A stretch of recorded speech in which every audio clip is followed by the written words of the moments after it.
a report this week that the Sussexes are cutting back on staff. As Meghan Markle's financial woes become alarmingly clear. Apparently, Prince Harry and Meghan Markle aren't as wealthy as they purport to be. It's happening. What everyone saw coming a mile away is now exploding in the headlines.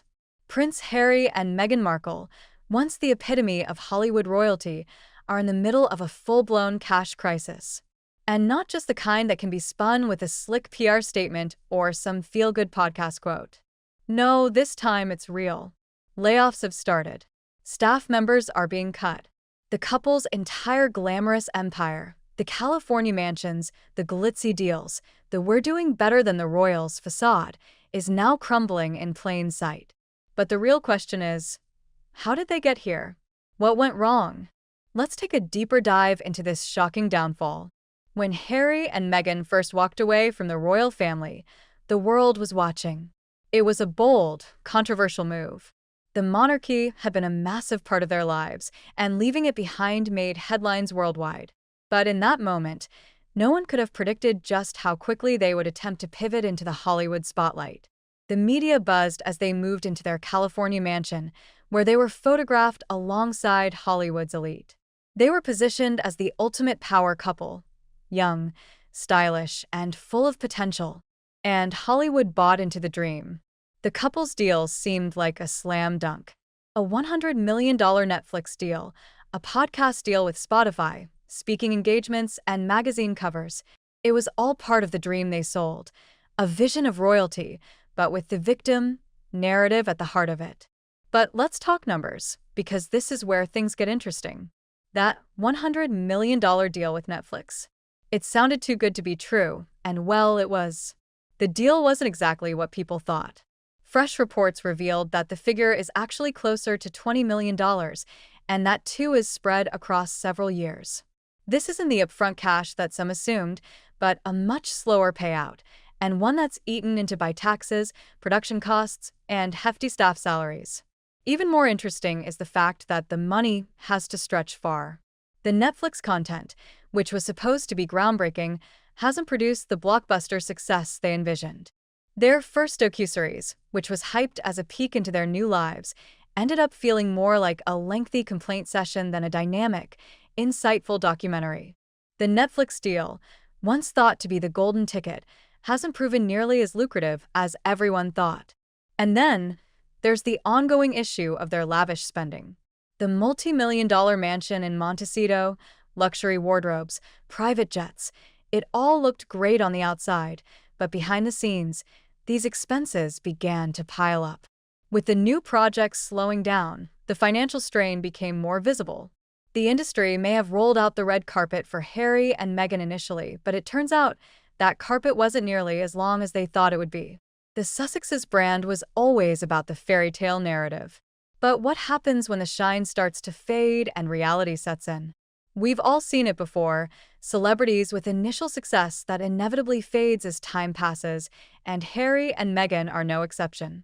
Once considered an undeniable Hollywood power couple, the spark they had is now dimming. Let's talk about the hard truth. Hollywood is starting to walk away from them. Let's start with the fitness series Meghan was working on with HBO. It seemed like a great idea at first, tapping into her wellness persona, but that project has been canceled. That wasn't an isolated case. Amazon MGM, once rumored to be interested in her projects, has also quietly backed away.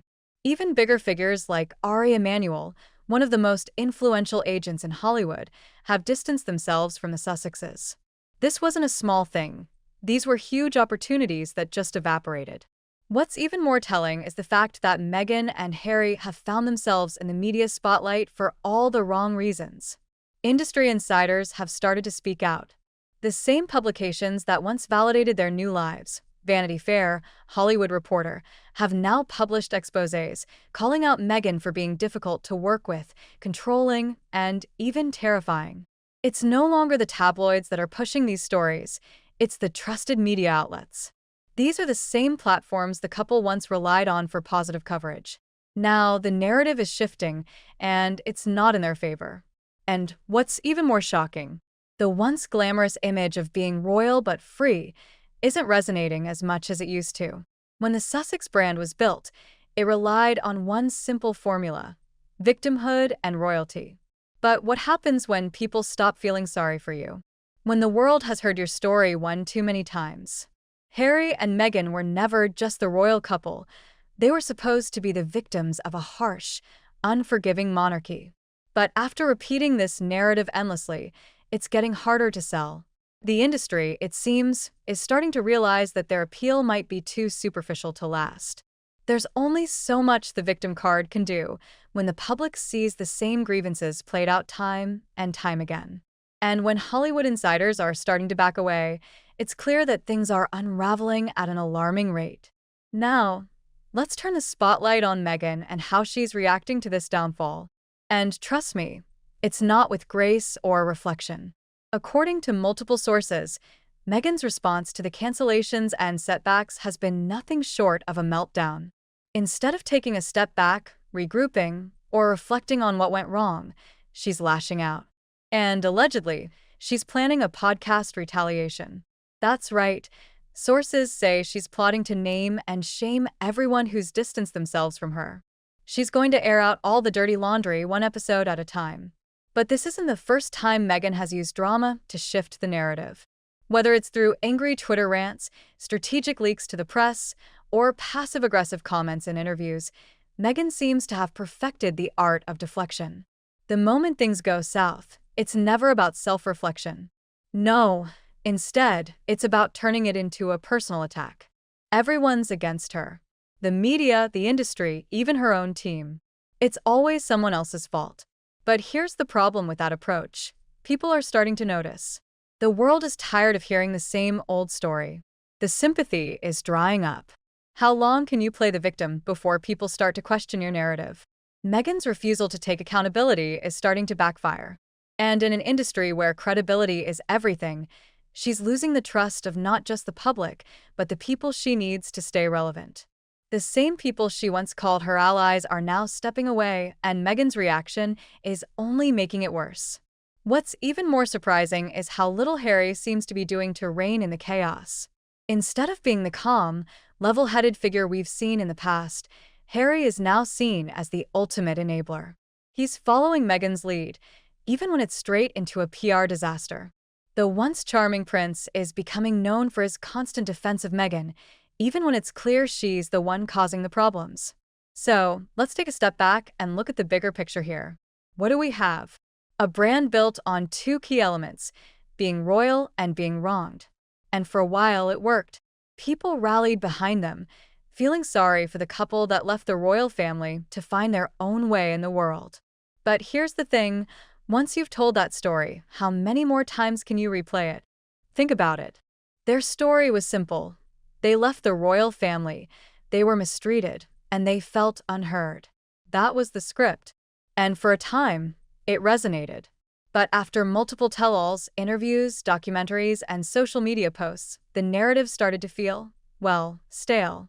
The world has heard the same grievances over and over again. And once the sympathy begins to wear off, what's left to say? What's left for them to offer? Harry and Meghan have reached a point where their brand has become stagnant. And Harry? Well, he's completely stuck in this spiral. He's trying desperately to manage the damage, but everything he does feels reactive. Take, for example, the flurry of PR moves after Vanity Fair and Hollywood Reporter dropped their damaging exposés. In a panic, Harry allegedly tried to rush out a cover story with US Weekly, featuring staffers claiming they loved working with the couple. It was a desperate attempt to counter the negative press, but it was too little, too late.